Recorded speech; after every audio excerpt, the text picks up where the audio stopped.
दोस्तों, आज मैं आपके लिए दो कहानियां लेकर आया हूं। आज की पहली कहानी हमें भेजी है तन्मय जी ने। और ये कहानी मतलब जो घटना है वो उनके भाई के साथ हुए एक बहुत ही खौफनाक अनुभव के बारे में है। तो चलिए मैं आपको उनके भाई की आप बीती उन्हीं की जुबानी सुनाता हूँ। दोस्तों, मेरा नाम महेश है। कहते हैं कि अमावस की रात सबसे खौफनाक रात होती है। ऐसी रात में बुरी ताकतें जैसे आत्मा, पिशाच, भूत प्रेत, ये जो भी है ये बहुत ही ज्यादा ताकतवर हो जाते हैं। पर जहां तक मैं समझता हूँ सभी आत्माएं बुरी नहीं होती। सभी आत्माएं किसी को हानि नहीं पहुंचाना चाहती। और उनमें भी जो बुरी आत्माएं होती है वो भी दो तरह की होती है। मतलब एक वो जो आपको सीधे सीधे हानि पहुंचाती है और दूसरी वो जो आपको हानि पहुंचाना तो चाहती है पर शायद उनमें इतनी ताकत नहीं होती कि वो आपको हानि पहुंचा सके या फिर आपका नुकसान कर सके। तो ऐसी आत्माएं अक्सर कोई छलावा या भ्रम पैदा करती है, आपको डराती है।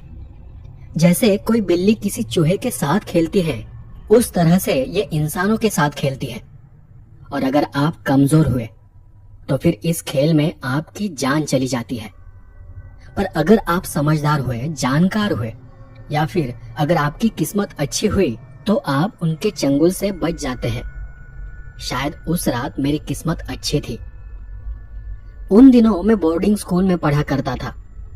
साल 1993। मैं 9वीं कक्षा में पढ़ रहा था।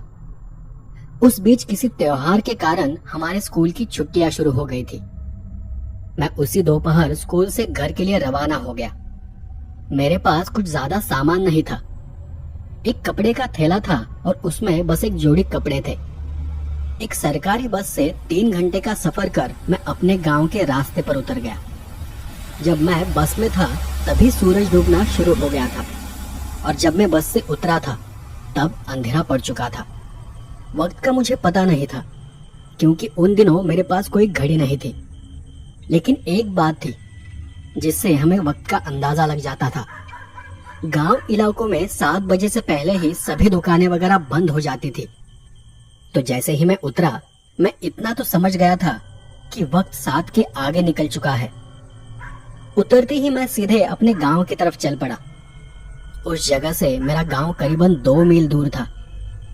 मतलब मुझे 2 मील तक चलकर जाना था। अब अजीब बात यह थी कि आसमान में चांद कहीं दिखाई नहीं दे रहा था। मेरे आसपास बहुत घना अंधेरा था। रास्ता भी ठीक से मुझे नजर नहीं आ रहा था। उस घने अंधेरे में दूर घरों से दिखाई दे रही रोशनी में मैं रास्ते को टटोलते हुए बस आगे आगे बढ़ रहा था। कुछ 20-25 मिनट बाद अचानक से मुझे मेरे सामने रास्ते पर कोई नजर आने लगा। वो मुझसे तब काफी दूर था पर मैं उन्हें देख पा रहा था। थोड़ा और आगे जाने पर मैंने देखा कि वो 2 लड़कियां थी जो कि रास्ते के बीचों बीच खड़ी थी। देखने से उनकी उम्र मेरी जितनी ही लग रही थी। मैं बिना कोई आवाज किए चुपचाप उनके पास से गुजरने लगा कि तभी उन्होंने मुझे आवाज दी और कहा, आगे मत जाओ, आगे खतरा है, यहाँ से वापस चले जाओ। पहले तो मुझे उनकी बात अजीब लगी। लगा कि इतनी रात को ऐसे घने अंधेरे में और वो भी रास्ते के बीचों बीच कौन लड़कियां खड़ी रहती है। फिर भी मैं अपनी जगह पर रुक गया। मुझे लगा कि वो लड़कियां शायद गुम हो गई होंगी या फिर रास्ता भटक गए होंगे। मैंने उनके पास जाकर पूछा, कौन हो आप और किस गांव से हो? उन्होंने फिर वही कहा, आगे मत जाओ, यहाँ से वापस चले जाओ। मैंने कहा, नहीं, मुझे जाना पड़ेगा। मेरा गांव बस थोड़ी ही दूर है और मैं रास्ता जानता हूँ। वो दोनों जुड़वा थी, बिल्कुल एक जैसी। मैंने उन्हें गौर से देखते हुए पूछा, क्या तुम्हें अपने घर नहीं जाना? कहीं तुम रास्ता तो नहीं भटक गई? उन्होंने फिर भी मेरी बात का कोई जवाब नहीं दिया और अपनी वही बात दोहराई, यहाँ से वापस चले जाओ। इस बार मुझे और भी अजीब लगा। वहां आसपास से कहीं से मांस जलने की बदबू आ रही थी। अब की बार मैं उनकी बात की तरफ ध्यान दिए बिना तेजी से आगे चलने लगा। कुछ कदम आगे जाने के बाद मेरा पीछे देखने का मन हुआ। वैसे मैं पीछे मुड़कर देखना तो नहीं चाहता था, क्योंकि उनकी अजीब हरकत से मैं थोड़ा डरा हुआ था। पर फिर भी मैंने नजर चुराकर आहिस्ता से गर्दन घुमाकर पीछे देखा तो वो दोनों लड़कियां वहां से गायब हो चुकी थी। वो देखकर मेरा दिल जोर जोर से धड़कने लगा और मैं और तेज चलने लगा। फिर चलते चलते अचानक मुझे रास्ते में मेरे ही आगे 3 औरतें चलती हुई दिखाई दी। वो तीनों औरतें भी पूरे रास्ते को घेर कर चल रही थी। तीनों सफेद साड़ी पहने हुई थी और पल्लू से उनका सर ढका हुआ था। उनको देख मेरा स्पीड अपने आप कम हो गया। सोचा कि अब ये क्या भला है। वो तीनों औरतें बहुत ही धीरे से चल रही थी, इतना धीरे कि जब मैं 3-4 कदम चलता तब कहीं वो बस 1 कदम आगे बढ़ती थी। मैं उनसे थोड़ी अंतर पर उनके ही गति से चलने लगा, लेकिन तब भी मैं बार बार मुड़कर पीछे देख रहा था, क्योंकि अब मुझे थोड़ा डर लगने लगा था। हैरानी वाली बात यह थी कि रात बहुत घनी अंधेरी थी, पर फिर भी मैं उन सबको देख पा रहा था। आखिरकार मुझसे रहा नहीं गया। मैं मन ही मन में बहुत डर गया था। पीछे 2 लड़कियां थी और आगे ये 3 औरतें। वो कौन थी वो तक मुझे पता नहीं था। लगा कि कहीं ऐसा ही चलता रहा तो मेरे साथ जरूर कुछ ना कुछ बुरा हो जाएगा। फिर मैंने सोचा कि और तेज चलता हूँ और उनके बाजू से आगे निकल जाता हूँ। मैंने फिर एक बार पहले से भी तेज चलना शुरू किया और फिर रास्ते से हटकर उनके एक तरफ से आगे निकल गया। जैसे ही मैं कुछ कदम उनसे आगे बढ़ा, मुझे उनमें से किसी औरत की एक धीमी सी हंसी सुनाई पड़ी। मैंने सोचा कहीं वो औरतें हमारे गांव के तो नहीं, इसलिए मैंने मुड़कर पीछे देखा। उन्हें देख मेरी जान मेरे हलक में आ गई। उन तीनों के चेहरे ठीक एक जैसे थे। उनके चेहरे पर उनकी आंखों तक फैलती हुई एक बड़ी सी मुस्कान थी और वो अपनी भयानक सफेद आंखों से मुझे देखकर अजीब ढंग से मुस्कुरा रही थी। वो देख मेरा शरीर सुन्न हो गया। शरीर पर हर तरफ रोंगटे खड़े हो गए। उनका वो भयानक सा चेहरा देख मैं तेजी से भागने लगा। वो रास्ता किस तरफ जा रहा था और मैं किस तरफ भाग रहा था वो तक मुझे पता नहीं था। उस वक्त मैं बस सामने दिखाई दे रही रोशनी की तरफ दौड़ता रहा। मेरी सांस फूल गई थी, फिर भी मैं पूरी ताकत से दौड़ रहा था। फिर कुछ आगे जाकर मैं किसी चीज से टकराकर नीचे गिर पड़ा। अंगूठे को बहुत जोर की चोट लगी थी। बहुत दर्द हो रहा था।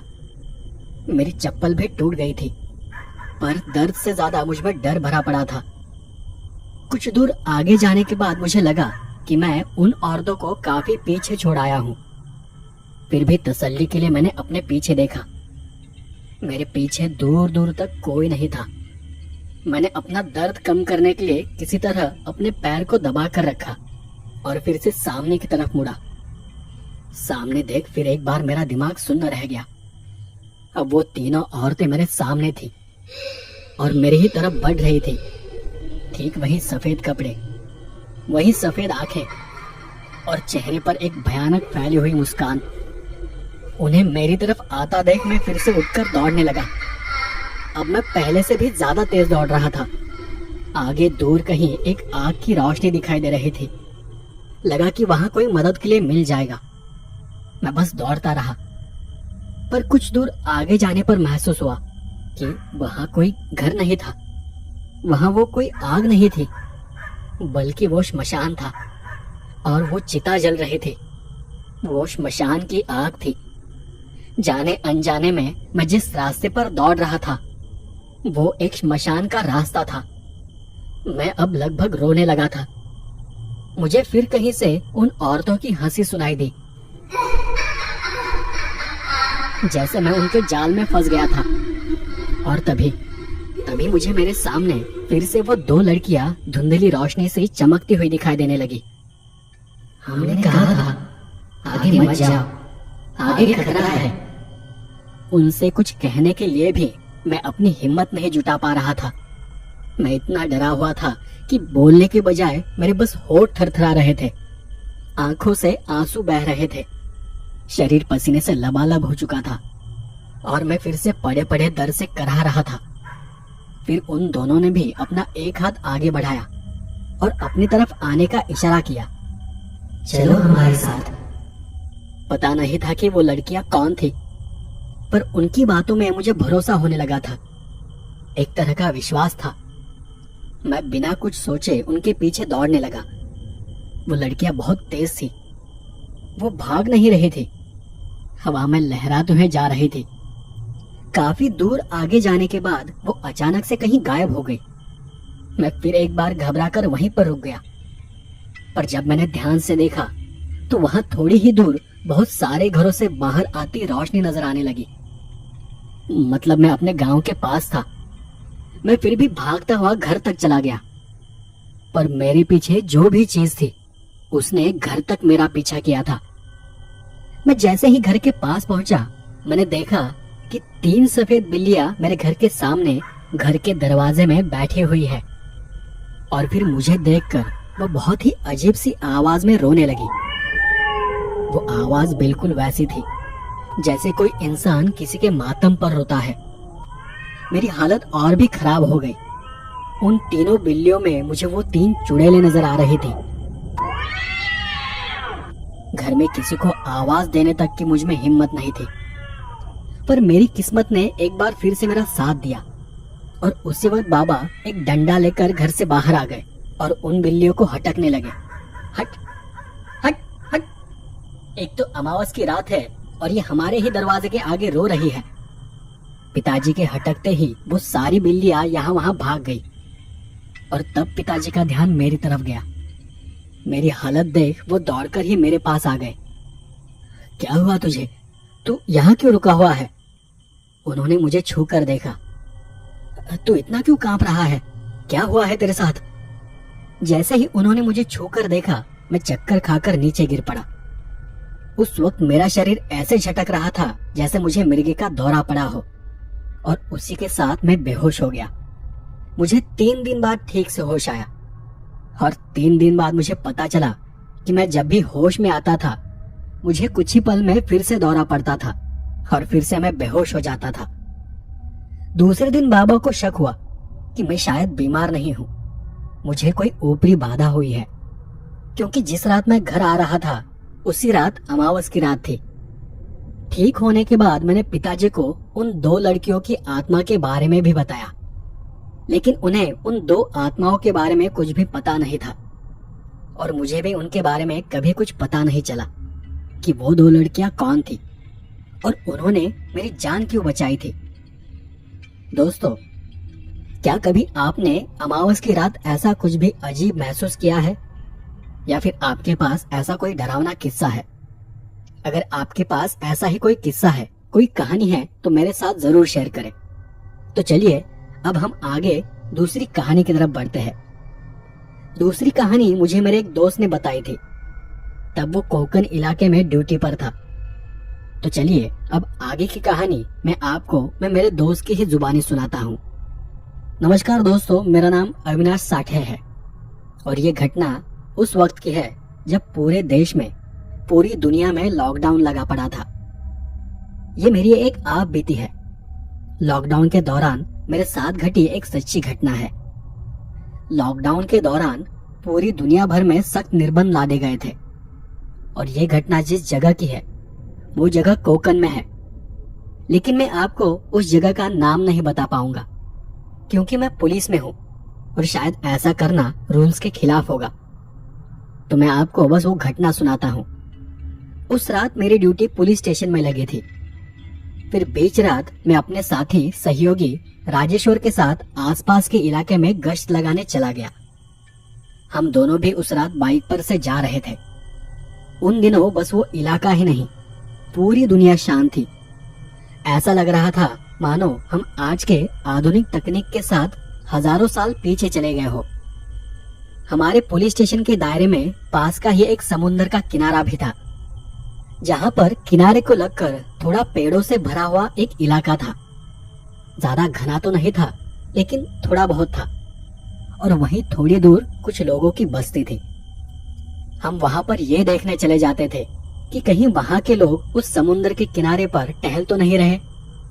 तो हम हमेशा की तरह वहां के घने रास्ते से होते हुए किनारे तक पहुंच गए।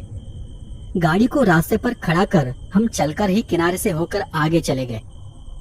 लॉकडाउन के कारण आसपास सब कुछ बहुत शांत और आरामदायक था।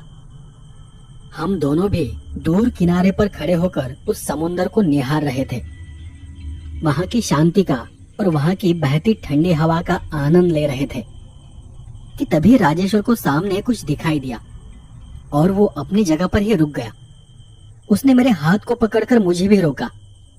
राजेश्वर तब सामने किसी चीज की तरफ गौर से देख रहा था। फिर उसने अपनी पास की दूरबीन से समंदर की ओर देखा। मैंने पूछा, क्या हुआ? कोई समंदर में चला गया है क्या? उसने कुछ देर देखते हुए कहा, आगे पानी के पास मुझे कुछ हलचल दिखाई दी, कुछ बहुत बड़ा जानवर या ऐसा ही कुछ, या फिर शायद कोई हमें देखकर छुपने की कोशिश कर रहा है। उसके हाथ से दूरबीन लेकर मैं भी सामने देखने लगा। वहां कुछ तो था जो किसी बड़े से पत्थर जैसा गोल मटोल था, किसी बड़े आलू जैसा, या फिर कोई बड़ा सा समुद्री जानवर। और तब मैंने राजेश्वर से कहा, चल थोड़ा आगे जाकर देखते हैं। मैंने झट से अपने पास की टॉर्च ऑन की और हम वहां की गीली रेत से होते हुए आगे पानी तक चले गए। वहां पानी के बाहर एक भरी हुई बोरी पड़ी हुई थी, बहुत बड़ी, जैसे किसी बड़ी सी चीज को दबा दबा कर उसमें भरा गया हो। राजेश्वर ने उस बोरे का बड़ा आकार देखते हुए कहा, क्या हो सकता है इसमें? हम दोनों को भी शक था कि उसमें कोई लाश होगी। मैंने डंडे से उस बोरे को दबाकर देखा और कहा, पता नहीं, पर कुछ ठोस या नरम जैसा कुछ है। तब राजेश्वर ने भी अपने पास के डंडे से उस बोरे को दबाकर देखा, कहीं इसमें किसी की लाश तो नहीं? उसने मेरी मन की बात जान ली थी, पर उसकी बात सुनकर मैंने भी फिर डंडे से उस बोरे को 3-4 बार अलग अलग जगह पर दबाकर देखा। लग तो ऐसा ही कुछ रहा है। हम दोनों फिर उस बोरे को चारों तरफ से देखने लगे कि कहीं उस पर कोई खून या कोई निशान तो नहीं, पर उस बोरे पर वैसा कुछ भी नहीं था। जिस तरह से वो बोरा फूला हुआ था, लग तो यही रहा था कि उसमें कोई लाश है और वो लाश पानी में फूलकर बोरे के साथ पानी से बाहर आ गई है। राजेश्वर ने थोड़ी हिम्मत कर उस बोरे को हर तरफ से कान लगाकर सूंघ कर देखने की कोशिश की कि उसमें क्या हो सकता है। फिर उठकर खड़े होते हुए उसने कहा, जहां तक मेरा अंदाजा है इसमें लाश ही है। मैंने भी थोड़ा ऊपरी ऊपर टटोलते हुए कहा, फिर तो हमें कंट्रोल को रिपोर्ट करना चाहिए। राजेश्वर ने मेरे चेहरे पर बैटरी का प्रकाश फेंकते हुए कहा, हाँ, लेकिन पहले खुद तो तसल्ली कर ले। और उसने उस बोरे को खींचकर पानी से दूर ले जाने की कोशिश की। उससे वो बोरा थोड़ा भी नहीं हिला, तो उसने मुझे खींचने का इशारा किया। फिर हम दोनों भी उस बोरे को खींचते हुए लहरों से दूर लेकर चले गए। वैसे वो जो भी था बहुत ही भारी था। कुछ 20 कदम दूर जाने में ही हमारी जान निकल गई। राजेश्वर ने फिर उसे एक नजर टटोल कर देखा। अब तक हमें इतना तो यकीन हो गया था कि उस बोरे में जो कुछ है वो या तो सजीव नहीं है, और अगर सजीव है तो वो जिंदा नहीं है, क्योंकि इतनी देर में उसमें जरा सी भी हलचल नहीं हुई थी। फिर मैंने अपने पास की कटर को राजेश्वर के हाथ में थमा दिया। उसने कटर के सहारे बोरे को ऊपरी ऊपर उधेड़ना शुरू किया।